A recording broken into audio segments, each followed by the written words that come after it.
So, all this week, as we've been getting closer and closer to today's big event, to the big game this afternoon, I found myself becoming more and more curious what other channels are going to do during the Super Bowl. Because you look at the numbers of this game, right? They're expecting up around 100 million people to be watching this football game. And 100 million people is a lot, but it's not everybody. So what do you do if you are a competing channel? How do you try to reach, and do you even bother putting something on when there's 100 million people that you know are going to be focused on this one channel? So I looked it up and I checked the listings to see what are they going to do. Are they even going to be on? Well, yes, they are. And so how do you counter program here? Well, there's all the ever popular, and I don't know how many there has been, Puppy Bowl. And now the Kitten Bowl, right? Those go on during the Super Bowl. Last year, the channel National Geographic Wild showed the Fish Bowl. This year, however, they are not. This year they are showing Shark Attacks. I think they're trying to be edgier. There's the Zombie Bowl. One channel is going to be showing The Walking Dead from morning till evening. Just binge watch The Walking Dead. There's the Minion Bowl. There's a channel that's going to show all of the Despicable Me and Minion movies all in a row. Let's see, there's the Law and Order Bowl. They're going to run a whole bunch of cop shows and things like that. And then there's one that there's one, my favorite is, there's a channel that is going to show two different movies during the actual Super Bowl. The title of the first one is The Perfect Daughter. The title of the second one is The Perfect Stalker. I don't know what to make of that, but I'm not sure I want to know. And then there's a new entrant too, which is tie a portable camera to various animals and put that on TV. So you get to experience life as a donkey, as a giraffe, things like that. But maybe my favorite is the channel that for some reason, from morning until evening, is going to be showing the Snow White and the Seven Dwarfs on repeat, like 6 times. And I don't know why. I thought the scrimmage line had more than 8 people at it, right? I don't know why that is considered to be counter-programming. But it's interesting, right? It's an interesting moment that by looking at what these channels are offering, it gives us a chance to see who we expect to be missing. And we don't often get to do that. So, 100 million people showing up, who do we expect is going to be missing? And you can kind of look at this programming and get a sense of who we expect. And one of the reasons maybe I've been thinking that direction and looking at it from that way is that's one of the things that's been really bugging me about this gospel story today. Who's missing? Because did you catch it? There's somebody missing in this story from Mark. So it begins with Jesus and his disciples who have been in the synagogue. He has just called his first disciples. They've gone to the synagogue. Already, right here at the beginning of the story, it's a battle against the forces that do not want God's ways because that threatens their power. Crazy man Joe has come up and started hollering, "I know who you are." And Jesus simply says, "That's enough. Be still. Come out." And it's interesting, the one command that nobody seems to follow in the Gospel of Mark is the one that says, "Be quiet." Old man Joe gets thrown to the ground, screaming and writhing, and out comes the demon, setting the things that are broken right. And of course, the word gets out quickly, and the word goes out as they leave the synagogue, and they go straight to Simon Peter's house. Now it says, in his house, his mother-in-law is sick in bed with a fever. And in this day of the flu, we can understand maybe. What's her name? Go ahead, check. Who is she?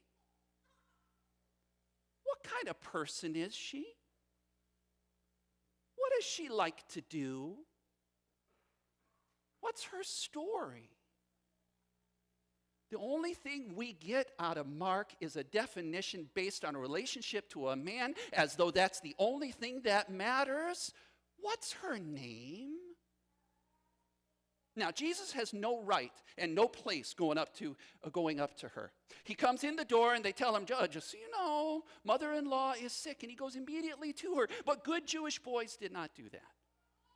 First of all, she's sick. Second of all, she's an non-family woman, and no good Jewish boy would go up and see her. And third of all, he reaches out and touches her, and that's a no-no too. But to this nameless woman who we don't get to know, Jesus goes and seeks her out, reaches out, and you can see his hand, can't you? Resting there on the bed, and he draws her up. And by the way, that's the same word that's used for resurrection. Draws her up and sets her right and makes her a disciple. The verb there that we translated today as served is the same verb that means to be a disciple, diakonia. But she's not the one that's missing. Did you catch it? Did you catch who's missing and just not in this gospel, even though she's implied? Simon's wife. Her daughter. Where is she? What's her name? Go ahead and check. Who is she? Where is she? What's she doing? We know she's not dead. We know she's around because a little bit later in the New Testament, Paul in one of his letters tells us that she went with Simon Peter and shared in his missionary journeys when he went out as an apostle. But where is she? What is she doing when this guy named Jesus, who her husband just quit his job to go and follow, shows up in the house? What's her name?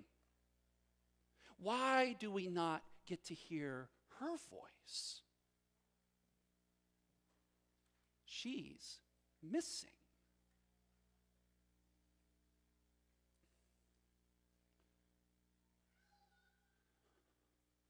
I was remembering this week that back in 2012, when Indianapolis hosted the Super Bowl, you remember that, yes?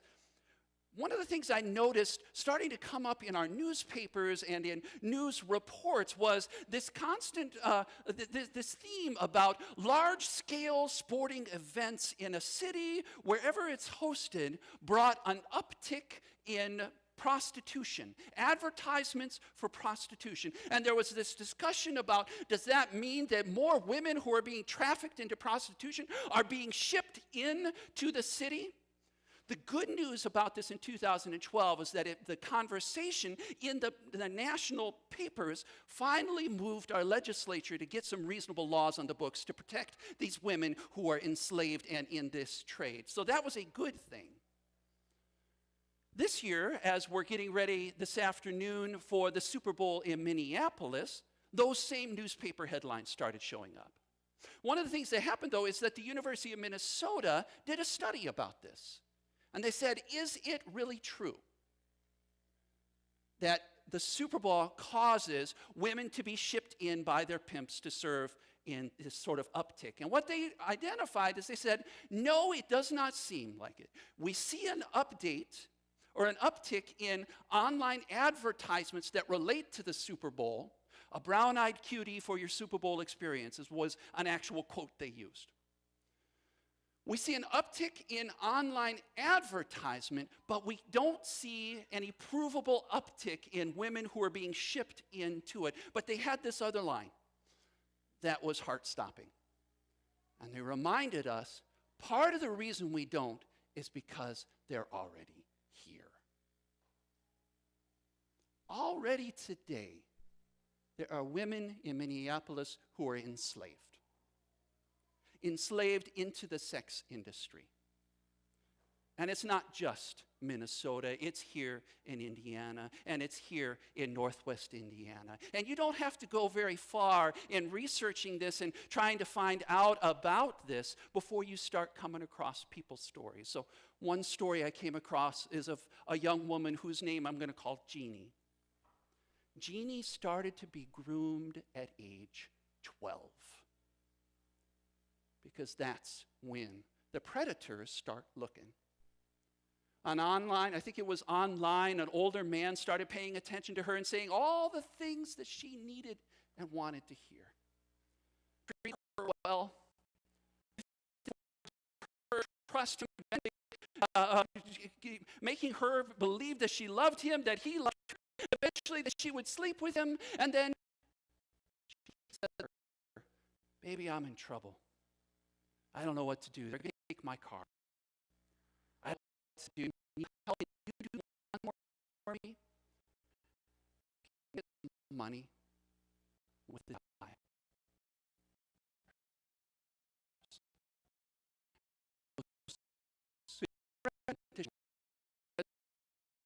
Out, and then there were more pictures, and finally, by the time that she got herself out of this situation, nights when she was to that there was a quota. She did not make the quota. She was beaten or wouldn't be fed, things like that. She was a modern-day slave in the United States today. And the truth is, this is happening. These are the people who are being recruited out of Carmel, Indiana, Crown Point, Indiana, and yes, even here in Valparaiso. This is just one of those voices that we're not going to hear this afternoon, isn't it? One of those voices that's going to be missing that we don't hear. By the way, that University of Minnesota study, the worst part for me was they also looked at, so who buys these services in Minneapolis? And they said the average is a 47-year-old white man married with kids, got a good job, and he travels to go find her. That's me.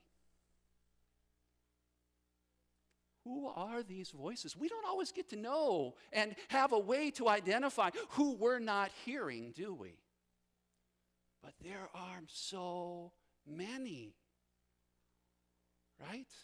This afternoon, we're going to gather for our Super Bowl parties with the spread of hors d'oeuvres, and I think like 1 billion chicken wings that are going to be consumed in one day. And it's going to be hard for us to hear the voices of the children in Valparaiso who, because it's the weekend, are going to go to bed tonight hungry because there's not enough food in the house.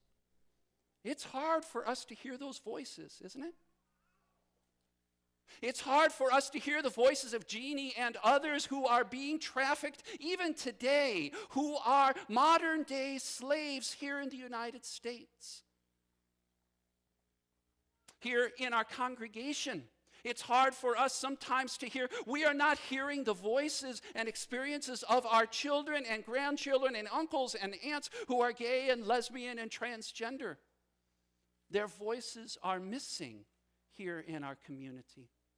And here in our wider community in Valparaiso, we have a long history of not hearing the experiences and voices of people whose skin doesn't look like mine. The only thing that's unique about Valparaiso is we are distressingly open about it. I have heard in public conversation the phrase, "those people." That's not something to be proud of, folks. Whose voices are we not hearing? Who is it that is being left behind, that are being ignored, who are not going to be able to spend that $5 million to get a 30-second spot to trumpet their message to the 100 million people who will be gathered around the television sets today? Who are those voices? And on this day, with this gospel, what are we going to do? What can we do? What shall we do?